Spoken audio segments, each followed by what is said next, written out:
Sir, ಈಗ ಸಂತೆ ಮಾವತೂರಿನಲ್ಲಿ ಏನು ವಿ ಎಸ್ ಎಸ್ ಎಲೆಕ್ಷನ್ ನಲ್ಲಿ ಒಂದು ಗುರುತರವಾದ ಆರೋಪ ಇವತ್ತು ಶಾಸಕರ ಮೇಲೆ ಮಾಡ್ತಾ ಇದ್ದಾರೆ, JDS ಅವರು ಮತ್ತೆ ಬಿಜೆಪಿ ಪಕ್ಷದವರಿಂದ.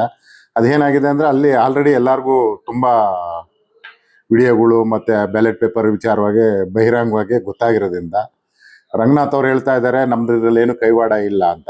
ಕೈವಾಡ ಇಲ್ಲ ಅಂದ್ರೆ ಅವರು ಕೂಲಂಕುಷವಾಗಿ ಇದನ್ನ ವಿಚಾರಣೆ ಮಾಡಿ ಜನಗತೆಗೆ ತಿಳಿಸ್ಬೇಕು, ಇದ್ರಲ್ಲಿ ನಮ್ದು ಯಾವುದೇ ಪಾತ್ರ ಇಲ್ಲ ಅಂತ. ಯಾಕೆಂದ್ರೆ ಅಲ್ಲಿನ ಜನಾಭಿಪ್ರಾಯ ಏನಿದೆ, ಈಗ ಜನಗಳು ಏನ್ ಹೇಳ್ತಾ ಇದ್ದಾರೆ ಸ್ಥಳೀಯವರೆಲ್ಲ, ಇದು ಕಾಂಗ್ರೆಸ್ನವರ ಕರ್ತವ್ಯ, ಏನ್ ಕಾಂಗ್ರೆಸ್ನವರು ಅಧಿಕಾರಿನ ದುರುಪಯೋಗ ಬಳಸ್ಕೊಂಡು ಕೈವಾಡದಿಂದ ಈ ಎಲೆಕ್ಷನ್ ಈ ತರ ಮಾಡಿದ್ದಾರೆ ಅಂತ. ಇವತ್ತು ಅವ್ರ ಮೇಲೆ ಗುರುತರವಾದ ಅಪರಾಧ ಬಂದಿರೋದ್ರಿಂದ ಅವರು ಇದಕ್ಕೆ ಸೂಕ್ತವಾದ ಎಂಕ್ವೈರಿ ಮಾಡಿ ಅಧಿಕಾರಿ ಮೇಲೆ ಆಲ್ರೆಡಿ FIR ಆಗಿರೋದ್ರಿಂದ ನಾವು ಈ ಯಾವುದೇ ಅಕ್ರಮದಲ್ಲಿ ಭಾಗವಹಿಸಿಲ್ಲ ಅಂತ ನಿರೂಪಿಸ್ಬೇಕು.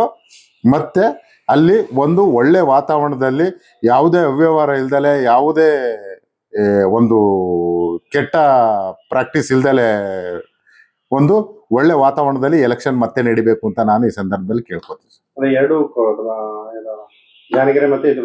ಈಗ ಇದಾಗಿರೋದು ನೋಡ್ರೆ ಜಾಣಗೆರೆ ಮೇಲೆ ಅನುಮಾನ ಬರ್ತಾ ಇರೋದ್ರಿಂದ ಜಾಣಗೆರೆನಲ್ಲೂ ಮತ್ತೆ ಎಲೆಕ್ಷನ್ ಮಾಡೋದು ಉತ್ತಮ ಅಂತ ನಾನು ಅಂತೀನಿ.